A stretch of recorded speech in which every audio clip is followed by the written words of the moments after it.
In the days that followed, a calm fell over Chateau Bow Wow. After that fateful night, the storm died down and was replaced by hot, sunny weather. Heather was moved indoors with her babies, and Howard, when he wasn't inside visiting, was proudly extolling the virtues of family life. He also handed out bones on which he'd written, "It's a boy, and a boy, and a girl, and a boy, and a girl, and a girl, and a boy."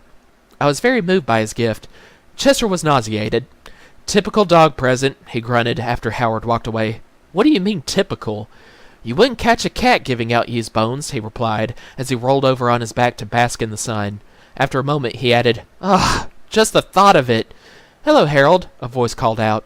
It was Taxi, stopping by to chat. I told him I was sorry for thinking he might have murdered Louise and Chester, and he readily accepted my apology. "Under the circumstances," he said to me, "it's understandable that you think I might have done it. I mean, after what I said about poison." "Yes," I replied, "and you seemed pretty upset about Max and Georgette, too." "Well, I was a little jealous, I'll admit, but Harold, do you really think I'd murder someone just because I was jealous?" I was embarrassed that such a thought had ever crossed my mind. Chester, naturally, wasn't embarrassed in the least. "It happens all the time," he said. "Besides, just because you look like you wouldn't hurt a fly doesn't mean you aren't capable.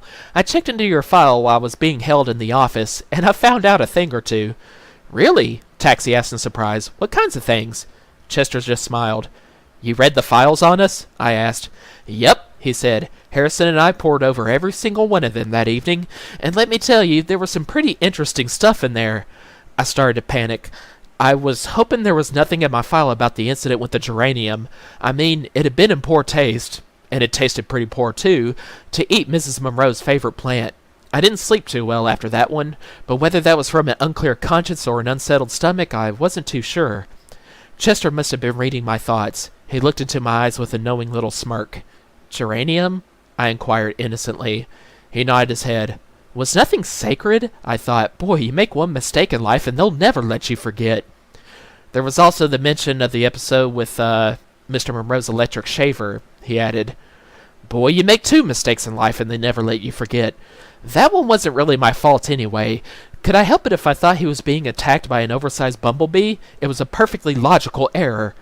"Clever you to grab the shaver with your teeth and toss it in the toilet the way you did," Chester commented. Taxi looked at me with a queer sort of expression on his face. I couldn't tell whether he was appalled that I had done such a stupid thing, or appalled that he hadn't been as clever under similar circumstances. He just shook his head slowly and said, "You're some dog, Harold." I decided to take it as a compliment. "Thanks," I replied. "Yeah, you're some dog, all right," Chester joined in. "So clever you couldn't even figure out the message I sent you until it was too late." "So it was from you," I said. "Of course it was from me, you ninny. What did you think it was, a fan letter from Taxi here?" Taxi looked puzzled. "What message?" he asked. "Oh, just a little after-dinner reading I sent Harold," Chester answered. "Huh?" I was getting fed up. I had tried and tried to get Chester to tell me the whole story, but he kept pleading emotional fatigue. "Come on, Chester," I said. "Tell us what really happened." Okay, Chester said irritably. "I'm still suffering from mental exhaustion, of course." "Would you like to suffer from physical exhaustion as well?" I asked between my teeth. He picked up his tail with one paw and began to bathe it. "Boy, talk about impatience," he said. Taxi whispered to me, "Is he going to tell us the story or take a bath?" "I know Chester," I answered quietly, "and he always bathes his tail before he settles down. Don't worry." "If you two boys in the back row will stop whispering," Chester said then, dropping his tail, "I'll begin." And so it was that I learned the true story of the strange events at Chateau Bow Wow. "As I was eating dinner the other night," Chester began, "I felt myself growing drowsy. Oh no, I thought, how could I be so dumb? I was so worried about staying awake that I hadn't even considered the obvious, and here it was, right before me." "Here what was?" I asked. Chester stopped and gave me a look through half-closed eyelids. "The food, Harold," he said. "Oh. After all, we knew Louise hadn't even eaten all her dinner the night before, and we knew there was a good chance she'd been poisoned. By that time, I had figured out that Harrison was the culprit, so "How'd you know that?" I asked. "Patience, Harold, you can't rush a great mind." "Oh, I'm sorry, Chester. That's quite all right. Now, where was I?" "Something about a great mind," I said. "Before that, you dolt." Oh, yes. So it stood to reason that if Harrison had poisoned Louise, he might pull the same trick on someone else.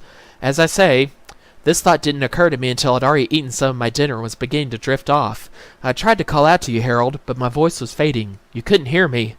I felt awful thinking of my poor dear friend calling out for help in the bungalow next door, and me being unable to heed his plea. Of course, you were slurping your food so loudly, he went on, you wouldn't have heard me even if I'd used a microphone and loudspeakers. Anyway, before I knew it, I was asleep. Then what happened? Taxi asked. I slept. Oh, Taxi said, taking it in. That makes sense. When I woke up, it was dark all around me. I didn't know where I was or how I'd gotten there. After a while, my eyes made out a window, and with the help of the little bit of light coming through it, I could tell it was inside a cage of some kind. I tried to undo the latch, but there was a heavy padlock on the outside. Seeing that there was no way to escape, I had no choice but to wait it out until morning. When I woke again, it was light in the room, and I realized I was inside Dr. Greenbrier's office. Suddenly, Harrison's face appeared before me. I felt my heart pounding in my chest. "Good morning, Chester," Harrison said. I wasn't fooled by his pleasant tone of voice. "I'm sorry, but I'm going to have to put you downstairs for a while." And he picked up my cage, carried me down to the basement, and left me there all alone. Now the thing is, I must have been near a heating duct or something, because I could hear what was going on upstairs in the office. Jill had arrived, and, well, it doesn't matter everything that was said. The important thing was... "I know," I said, interrupting. "I heard it too. Harrison told Jill you were poisoned." "Exactly," Chester said, looking at me with a puzzled expression. I smiled. Chester wasn't the only sleuth in the joint, and I wanted him to know it. "Anyway," he continued, "he gave her the rest of the day off, came downstairs to get me, and brought me back up to the office. Later he took me out of the cage and put me on the examining table. I didn't know what was going to happen next, but I kept my eye on the window, which was open slightly, planning my getaway as soon as he came near me with any funny-looking instruments. But he didn't do anything, just sat down next to the table and stared at me. "Are you the one?" he asked, after looking me over from head to tail. "I don't see what's so special about you." Well, the insult aside, I found what he had to say very interesting. I wanted to know what he meant, so I began to purr. I sashayed over to him, bumped my head against his shoulder. I looked up at him with big, soft, mushy eyes, and just when I had him hooked, I got the purr going a little deeper in my throat so that it sounded like I'd just fallen in love. People are suckers for that stuff, and Harrison was no exception. "Aw, you're a nice kitty," he said, patting me, "but you don't seem very special." I almost stopped purring at that, but remembered that I was after something. "I was sure you were the one. Doc says you're special. I heard him tell your family. And your file's got some pretty interesting stuff in it. Still, you look like a pretty ordinary cat to me." I wanted to bite him then, but resisted. Knowing Chester, I had to admire his restraint. Well, then Harrison let out a big sigh and shook his head. "Maybe I'm just not cut out for this racket," he said. "First I thought it was Louise. After all, she's pretty fancy looking. But then once I got her home, I don't know, she didn't look so unusual.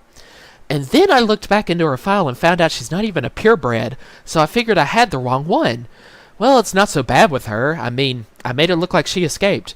I can just bring her back any time I want. Meanwhile, she's not having such a bad time of it over at my pad. Watching TV all day, eating leftover Chinese food. What could be better, huh? So I went back to the files, and I read up on you, see? And I remembered what Doc had said about you, and I figured, you're the one. But now, I don't know." And he just stared at me some more, his face growing more and more perplexed. And then he said something that really frightened me. "Too bad I made it look like you'd been poisoned. After all, I can't bring you back from the dead, can I? If you're not the one, we're both in trouble. Of course," he added with a chuckle, "you'll be in more trouble than me, but..." Well, I felt like running for the window then and there, but I was determined to see it through. What did he mean by the one? Who is he after and why?